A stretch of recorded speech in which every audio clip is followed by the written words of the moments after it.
শবনম বুবলি এবার নতুন পরিচয়ে হাজির হয়েছেন। অভিনয়ের পর এবার প্রযোজনায় নাম লিখিয়েছেন তিনি। নায়িকার প্রতিষ্ঠানটির নাম দিয়েছেন বুবলি ইনোভেটিভ গ্রুপ বা বিগ। সম্প্রতি এক ভিডিও বার্তায় অনুরাগীদের সুখবরটি দেন বুবলি। এরপর গণমাধ্যমের মুখোমুখি হয়ে নায়িকা জানালেন, চলচ্চিত্রের সংকটকাল চলছে, এমন সময় ইন্ডাস্ট্রিতে নতুন পথ তৈরির লক্ষ্যে প্রযোজনায় নতুন করে নাম লিখিয়েছেন।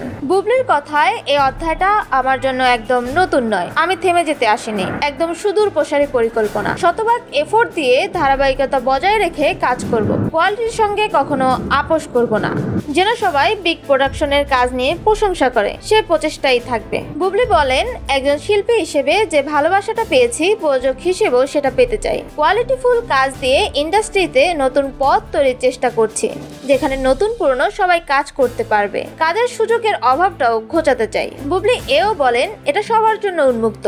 বিগ প্রোডাকশন শুধু সিনেমা নয়, মিউজিক ভিডিও থেকে শুরু করে নাটক, ওয়েব, বিজ্ঞাপন সবকিছু নির্মাণ করবে। অভিনয় শিল্পীদের প্রযোজনায় নাম লেখানো নতুন নয়, দেশের শোবিজ অঙ্গনও এর ব্যতিক্রম নয়। এর আগে অপি বিশ্বাস, ববি হক, মাহিয়া মাহি সহ এ সময়ের কয়েকজন অভিনেত্রী প্রযোজনায় এসেছেন। এবার এই তালিকায় যুক্ত হলেন শবনম বুবলি।